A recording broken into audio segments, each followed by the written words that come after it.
عليكم. waxaan samaynayaa apple crumb, healthy apple crumb. waxaan ku use garaynayaa cane sugar, some cinnamon, 5 apples, in flour, all purpose, baking soda, baking powder, and butter stick. And then I'll let you know how it come out when I'm adding up stuff. عليكم waan idin sheegay apple kii baan sameynay apple crumb halka polish baan ku sameynay kaas waa koob polish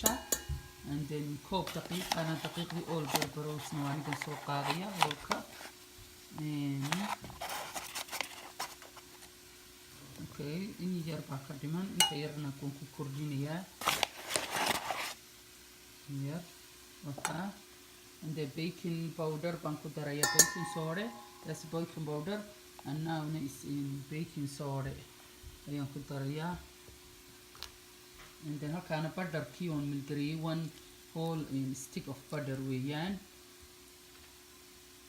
Okay, waan isku mix garaynaya waan isku soo noqonaya. Assalaamu calaykum waraxmatullaahi wabarakaatuh. Halkan waxa ku jira polishkii, butterkii, in cup sugar, 1 cup of sugar, baking soda, iyo baking powder iyo cinnamon. halkan waxaan ku 5 xabadood apple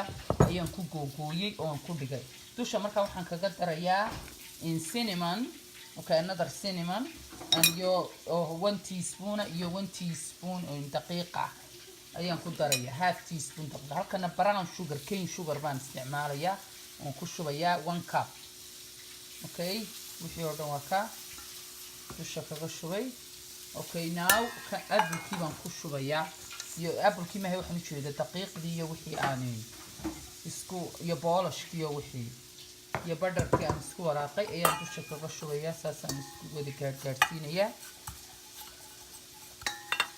and that's it and then we're gonna bake it in waan soo qori doonaa recipe-ga iyo inta ku gareeyay waa healthy much better sonkortan isticmaalayo sonkorta ku leeyin isticmaal ayaa fiicnayn marka sonkor kale sonkor ayaan isticmaalayaa like tea cake di sheegay markii hore idin tusay koob yaana waan ku dushaan kaga shubayaa si uu mouse half cup weeyaan 1/2 cup si uu mouse yaro noqdo apple kuna tufaaxuna uu bislaado marka insha Allah this is my first recipe when egg bal wuxuu soo baxo kay rabadaantii weeyaan ciyaalkaan u sameeynayaa their own macaan hadii wax macaan doonayaan marka ana idin sheegi doona how it will come out okay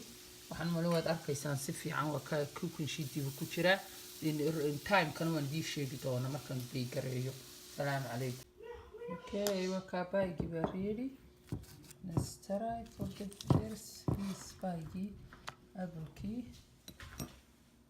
ما شاء الله qofkii doonaya in yar oo yogurt haduu healthy doonayo on the side ka saarto hadii kale uu